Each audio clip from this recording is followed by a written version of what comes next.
ಇಲ್ಲೊಂದು 2-3 ಪದಗಳು ನೋಡ್ತಾ ಇದ್ದೇವೆ. ಮೊದಲನೇದಾಗಿ ಆರ್ಡಿನರಿ ಡಿಫರೆನ್ಷಿಯಲ್ ಇಕ್ವೇಷನ್ ಅಂತ ಹೇಳಿ. Differential equation with only one independent variable is an ordinary differential equation. ಉದಾಹರಣೆಗೆ ಇಲ್ಲಿ here we are differentiating y with respect to x only. X ಬದಲಾಗಿ ಮತ್ತೊಂದು ಇತ್ತು ಅಂತ ಹೇಳಿದ್ರೆ ಆಯಿತಾ, ಅದನ್ನು ನಾವು ಪಾರ್ಷಿಯಲ್ ಡಿಫರೆನ್ಷಿಯಲ್ ಇಕ್ವೇಷನ್ ಅಂತ ಹೇಳಿ ಕರಿತೀವಿ. ಅದು ತಕ್ಷಣಕ್ಕೆ ನಿಮ್ಗೆ ಇಲ್ಲ, ಅದು ಅಟ್ಲೀಸ್ಟ್ ಇದರಲ್ಲಿ ಈ ಚಾಪ್ಟ್ರಲ್ಲಿ ಇಲ್ಲ. ಹಾಗಾಗಿ ಈ ಪಾರ್ಷಿಯಲ್ ಡಿಫರೆನ್ಷಿಯಲ್ ಇಕ್ವೇಷನ್ ನೋಡಿದಾಗ you will understand and appreciate what is ordinary differential equation. So ಇದುವರೆಗೂ ಏನು ಮಾಡಿದ್ದೇವೆ ನಾವು, those are your ordinary differential equation majority ಪ್ಲೇಸಸ್ಸಲ್ಲಿ ಅಲ್ವಾ. ಮುಖ್ಯವಾಗಿ ನಾವು ಕಲ್ತಿರೋದೇ ordinary differential equation, differentiating y with respect x, y with respect to x, ಈ ರೀತಿಯಲ್ಲಿ ಮಾಡ್ಕೊಂಡು ಹೋಗ್ತಾ ಇದ್ದೀವಿ ಅಲ್ವಾ. ಹಾಂ, ಮುಂದಿನ ಪದ ಏನಪ್ಪ ಅಂತ ಹೇಳಿದ್ರೆ ಆರ್ಡರ್ ಆ್ಯಂಡ್ ಡಿಗ್ರಿ.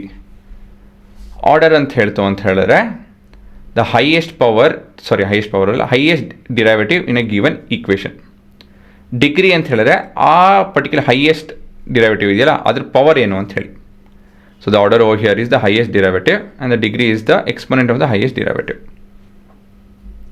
ಸೊ ಇಲ್ಲಿನ ಆರ್ಡರ್ 2 ಮತ್ತು ಡಿಗ್ರಿ 4. ಇಲ್ಲೊಂದು ಉದಾಹರಣೆ ಕೊಡ್ತಾ ಇದ್ದೀನಿ ನೋಡಿ, example of order and degree. ಹಾಂ, ಇಲ್ಲಿನ ಆರ್ಡರ್ ಏನು, order has to do with derivative ಆಯಿತಾ ಹುಡುಗರ,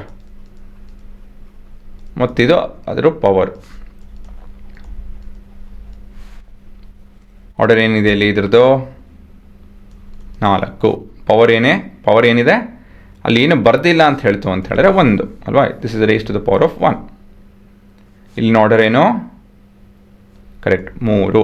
ಡಿಗ್ರಿ ಏನು, ಇದರ ಹೈಯೆಸ್ಟ್ ಪವರ್ ಬಂದು 10.